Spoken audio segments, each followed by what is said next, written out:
That's right. It is a glass case of emotion. It's called Talking About the Afternoon Games here on the Audible. That's right. It's the footballguys.com podcast. Cecil, Lammey, Sigmund, Bloom with part 2 of the Week 14 recap here on the Audible. Colts Raiders. Our next game up 44-27, the final score. The Colts get the win. Why? Well, several reasons, Bloom. Jonathan Taylor, one of the largest ones, though, and T.Y. Hilton's not just against the Texans. Those two contributing big time for this Colts team. Phillip Rivers goes 244 yards, 2 touchdowns, no INTs. The 2 touchdowns were both to T.Y. Hilton. 5 for 86 and 2 coming on in your fantasy playoffs. Michael Pittman, 2 for 42. It's not what you wanted if you were starting him here in week 1. That tight end committee continues with Jack Doyle getting 3 for 44. And then Mo Alley Cox getting 1 for 9 in this contest. So you shouldn't be starting either one of those. You might have started Nyheim Hines, 7 for 58 as a runner, and then 4 for 17 as a receiver. PPR, it's okay-ish. But again, you wanted some more here. Jonathan Taylor, 20 for 150 and 2. He eats up all the fantasy points, including that big 62-yard run. So the Colts win in multiple ways, Bloom. They get after the Raiders in multiple ways, and they get a big win. This game wasn't as close as maybe that final score indicated. Yeah, outclassed, maybe, is a word that comes to mind. And see, we like stories. We like writing. We like reading, listening, hearing, watching stories. And Talking. as we get, talking stories. And as we get to week 14, of course, our fantasy arc, our story of our fantasy teams is coming into focus, and it intersects, of course, with the story of all these players. And this Colts team, which has had some ups and downs, there was a while there was like they can beat pretenders, but can they beat a good team? And now you see this team really coming together. Phillip Rivers, maybe he's been someone we've poked fun at. He's the Hall of Very Good. I know he's playing with an injury that if we could experience it for like 5 seconds, we would have a lot more respect for him. And he's playing well. And T.Y. Hilton, everything that we were watching with T.Y. Hilton, in a week when A.J. Green finally does something, T.Y. Hilton is hot now. And he's going to get Houston next week. So if T.Y. Hilton helped you get into the playoffs or help you win this week, good chance he's going to help you win next week. And Jonathan Taylor, after week 1, I talked about this on the Sunday morning show. After week 1, when Marlon Mack goes down, you got a league winner. You got a first-round running back in the 3rd round. All those unfair teams that have Jonathan Taylor. And it's been a journey for him. Ups and downs, not very many ups. And he's peaking. And he's peaking behind this offensive line. See what Dave Montgomery did against Houston today, 80-yard touchdown run. That's what you're going to get with Jonathan Taylor. So if you struggled with Hilton and Taylor and you didn't get much out of them, they're going to give you something. And even Rivers next week, I could see as a streamer, just the way he's playing, the way this offense is playing, and then the way this defense is playing too. Is the Raiders, we've been trying to figure out, what is this team? Are they not even necessarily a good team, but a credible team?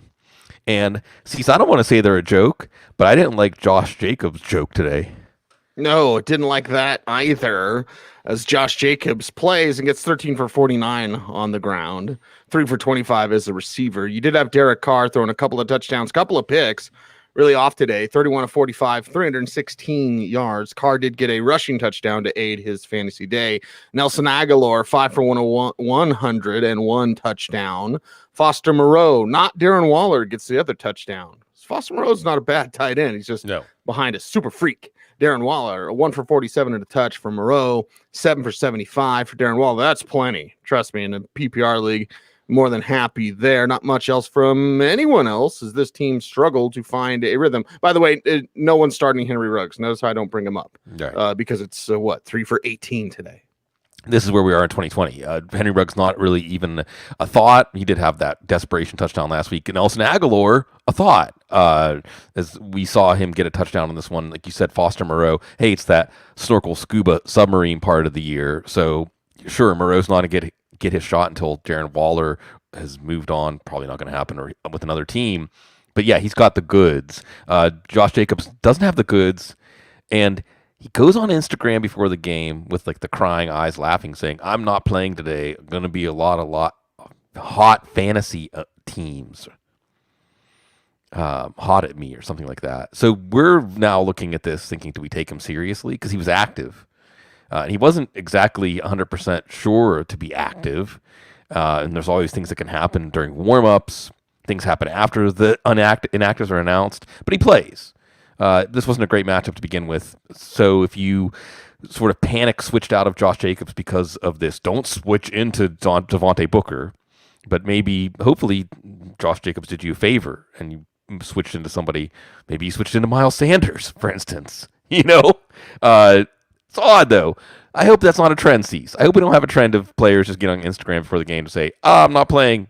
Just kidding. I'm playing. So we saw him out there warming up, and the beat writers cleared that up for us. And then you have,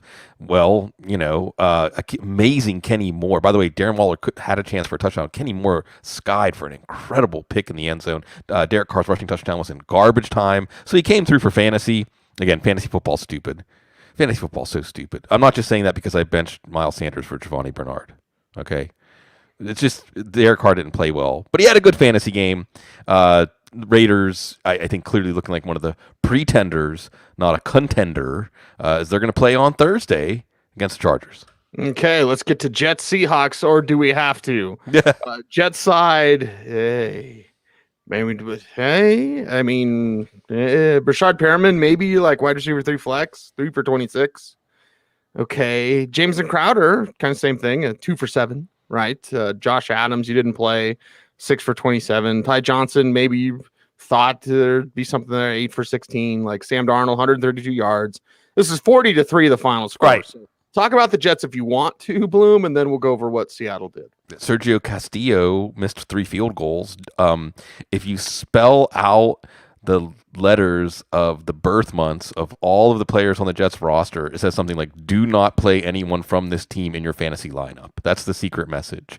This Jets team. And if you think Drink this is bad, team. Yeah, right. Remember, they almost beat that Raiders team we were just talking about last week. If you think this is bad, next week the Jets get to go face the Los Angeles Rams and Aaron Donald. Hello, Aaron Donald says. Sam Darnold should come up with an injury before that game. Yeah, no kidding. Russell Wilson was back to doing whatever he wants. 21 or 27, 206 yards, 4 touchdowns, 1 INT. So there you have it. DK Metcalf, 6 for 61 and a touch. Will Dissly, 2 for 23 and a touch. Freddie Swain, 2 for 22 and a touch. David Moore, 3 for 20 and a touch. Probably only started Metcalf out of that group. Tyler Lockett, 5 for 52 PPR leagues. It's all right. By the way, Penny Hart's on the field. Penny Hart sighting. That was my number one note, Cease. There you go. Chris Carson, 12 for 76 and 1 touchdown. Carlos Hyde, 15 for 66. And again, Penny Hart, 1 for 19 as a runner. Yeah. So there you go, the versatile Penny Hart, ladies and gentlemen. But, okay, here we go. Seahawks did whatever they wanted, basically. Yeah, this was good for Russell Wilson, good for this offense. Are they going to become a run-first offense? Is Russ not cooking? Hey, it all tastes good when it's against the Jets. So, yes, Russell Wilson, we weren't worried about low attempts here. We knew that a lot of the way they were going to run away with this game was Russell Wilson. Metcalf got a little dinged up early in this game, did get the touchdown. It was just too easy, and Wilson spread the ball around. You did get a Chris Carson touchdown here. Not just a Penny Hart sighting. He looked good, looked fast on that one, but a Geno Smith sighting, too, as he was in before the third quarter was over. Garbage time started a little early. Real interesting matchup as Seattle goes to face the first place, no chuckle, football team of Washington next week. And see, when I think of that game, that matchup, I just think, oh, Robert Griffin III, what could have been? What might have been Falcons and Chargers.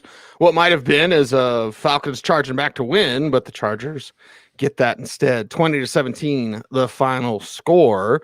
Matt Ryan throws 3 interceptions. Wasn't his day. 21-32, 224 yards, 1 touchdown, 3 picks. Calvin Ridley, 8 for 124 and a touch. Russell Gage, 5 for 82 in this contest.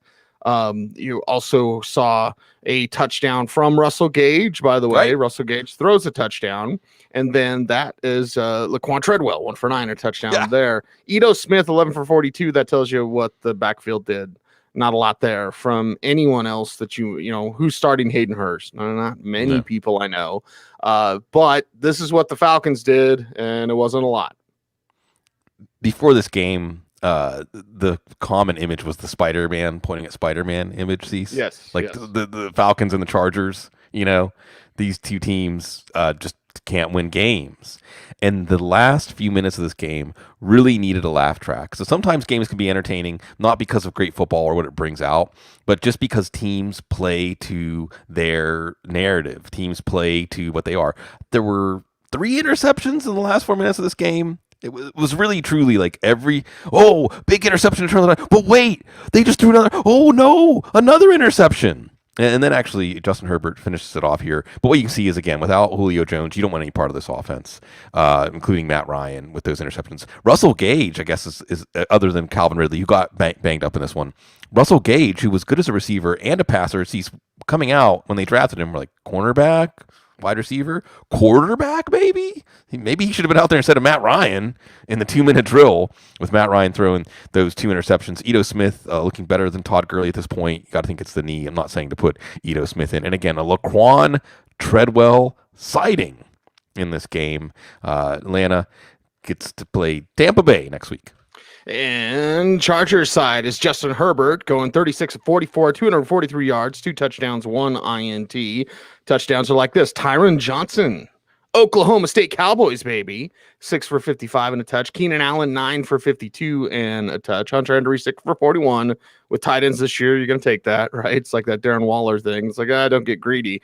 That's plenty. Austin Eckler gets you plenty. 15 for 79 on the ground. And then 9 for 67 as a receiver. And there you go. This is the way that they win. This is what the Chargers do. Yeah, Anthony Lynn. Again, this was a game that needed a laugh track.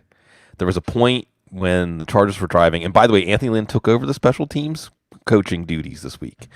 The Chargers driving at the end of the first half. I think it's a 3rd and 1, 20 seconds left, no timeouts. Stop short of the sticks, but they leave the offense back out there. But then they bring on like half of the field goal team. Then they feebly try a field goal attempt as time runs out that isn't tried in time. And yes, put that one on Anthony Lynn. But not the loss, because they get the win because they were facing the Falcons. So Justin Herbert bouncing back to an extent for fantasy. Austin Eckler racking up those catches and touches in the backfield. Also Keenan Allen. Mike Williams leaves with a back injury. A little worrisome because some of our back issues were a problem his rookie year. But that opens the door for Tyron Johnson. So we'll watch that again. A quick turnaround on Thursday. Cecil, I think we'll be talking about Johnson on the Waiver Wire show. Yes. And that's it. Again, Vegas and Chargers. Maybe we'll need a laugh track for that one. This one did live up to the hilarity of these two teams. Not if you're a fan, sorry, but watching these teams and the way they can lose games. Came up with a new way this week. Yeah, that they did. The Eagles came up with a new way because they had a new quarterback. 24-21 Eagles win because of Jalen Hurts. Well, let's talk about why. 24-21, the final score over the Saints. Taysom Hill goes 291, 2 touchdowns, 1 INT in this one. Michael Thomas, 8 for 84. Traquan Smith, 3 for 60. Emmanuel Sanders, 3 for 48 and a touch. Jared Cook, they used him again. 3 for 37 and a touch. Alvin Kamara on the ground, 11 for 50 and 1 rushing touchdown. Also 7 for 44 as a receiver. By the way, Taysom Hill, 5 for 33. So didn't really, run that much. Almost had 300 yards passing. But the Saints fall short in the end. They do. And if there's a Achilles heel here for Hill, it is pocket awareness. He took a few sacks, very untimely sacks, a fumble. Josh Sweat making some plays here. And the Eagles controlled this game. It was 17-0 at one point. Saints got it back to 17-14. Actually had a few last gasp chances. If Will Lutz had been able to hit a 57-yard field goal, this game could have been interesting. Hill's still coming through as a fantasy quarterback, again, as a passer. And I don't know if we're going to see Drew Brees next week. As of right now, Saints, with this loss, fall out of the number 1 seed. But at the same time, do you really want to rush Drew Brees back? Hill did give them a chance here. It connects with Sanders on a deep ball. 7 receptions for Alvin Kamara. So we've been wondering where the reception's going to come from in this passing game outside of Michael Thomas. Finally, Alvin Kamara gets his. That makes you feel better about him next week, regardless of who's at the quarterback. And, of course, Michael Thomas gets his. But this one's a bitter loss because, I think a few weeks ago, even coming into this week, we'd look at this one and we'd say, like a road game, but a presumptive win for the Saints, and keeping them in position to be the number one seed if they can win out. Now, all of a sudden, you're not the number one seed. You're looking at having to play on the first weekend of the playoffs. You're looking at Kansas City next week. You're going to see where you measure up there. And just not the plan for the Saints. This wasn't the plan for the Eagles coming into the year either, but they're happy for today. Yeah, they're here, and they're here with Jalen Hurts, 17 of 30, 167, one touchdown, no INTs, not sacked at all. There you have it. So, adjust everything accordingly. And Alshon Jeffrey gets the touchdown. Of all the people, it's Alshon with 1 for 15 and a touch. Zach Ertz was that back, but you shouldn't be starting him. 2 for 8. Jalen Reagor, maybe you started, 2 for 46. Dallas Goedert. I think I told Tatum Bell to start Dallas Goedert this week. So 4 for 43 in this contest. Miles Sanders, 14 for 115 and 2, and then 4 for 21 as a receiver. Oh, yeah, by the way, Jalen Hurts also had 106 yards rushing. That helps some things, and it helps the Eagles get a win on Sunday. And I suppose if the Eagles went out, there's a chance they could still win the division. So here's the headline, Cease. Some headlines are just mwah. Doug Peterson, 11-2 when Carson Wentz is not his starter. Yeah. That says something. A big storyline for the offseason here. And what you saw is Jalen Hurts looking good. The clock. It was the clock. And you can only do this for so long in the NFL, but as a running quarterback, when you pull the ripcord a little earlier instead of later, it can work out well. And he was a threat against the run as a runner and a passer. Only Lamar Jackson has got 100 rushing yards in his first NFL start, along with Jalen Hurts now. And Hurts, obviously a good fantasy play. Going to play Arizona next week, who was excellent this week against an impotent Giants offense. But obviously it's going to be Hurts for the rest of the year. Who are you starting in the passing game? This is just a ploy to motivate Tatum Bell to start Dallas Goedert. So I mean, I guess Dallas Goedert. I don't know. The real story here, of course, is Miles Sanders, and this will go down in the all-time bad beats in fantasy. All disclosure, I started Giovanni Bernard over Miles Sanders, and I thought about it. I went back and forth. You should have thought about Marcy Rossman, right? Well, he didn't get us there though. He wasn't at the dance. Miles Sanders was out behind the school doing some stuff that would get him suspended, He didn't take us to the dance. He wasn't even he was expelled from school. And it's Sanders because he's so talented. You watch him and he's so talented. Did this against Steelers where they stack him up on a lot of the runs, and then once he breaks free, it was an 82-yarder. Then he got another short one. And obviously, if you survived, and it's live by the sword, die by the sword, right? Because on one hand, I put Sanders in, and then Cecil said that there should be like a German word for when you lose your fantasy matchup so badly that it doesn't matter that you made bad decisions. Okay. I don't know if that's going to happen or not, because I also left Khalil Mack on the bench for Harold Landry, and then Mack got a safety. That isn't about my team. Nobody cares about your fantasy team. Also, I'm playing Evan Silva in one of our expert leagues in the playoffs, and he left Miles Sanders on the bench, which is the only reason I have a chance to win. So, the vagaries of fantasy football. You can see now, I guess the theory to play Miles Sanders is play your talent. Play your talent over situation, over matchup, over trends. That's a victory for that mindset. When you're setting your lineup, the Eagles are still alive. And yeah, this has been quite a winding journey for them. Again, next stop, Arizona. That's the way it goes. Packers had to keep it close, Bloom. 31-24, the final score over the Lions, and Aaron Rodgers dealing 290, 3 touchdowns on the day. Devontae Adams, 7 for 115 and a touch. Marquez Valdez-Scantling, 6 for 85 and a touch. Robert Tonyan, 5 for 36 and a touch. Alan Lazard, 2 for 19. Oh. And then you look over at Aaron Jones, 15 for 69. Aaron Rodgers got a rushing touchdown there, so why couldn't that have been Aaron Jones? Jamal Williams, 10 for 38. Maybe I don't know what that flex. Aaron Jones also 2 for 6 as a receiver. So Packers get the win, but again, kind of sweating here, Bloom. I needed them to win. Yeah, and they now move into the number 1 seed. Still, we know this team can be solved, but this Lions team not want to do that. We're seeing, 2 weeks ago it was Williams and Jones even split. Last week it was much more Jones heavy. This week it was still Jones heavy, but more like 2/3, 1/3.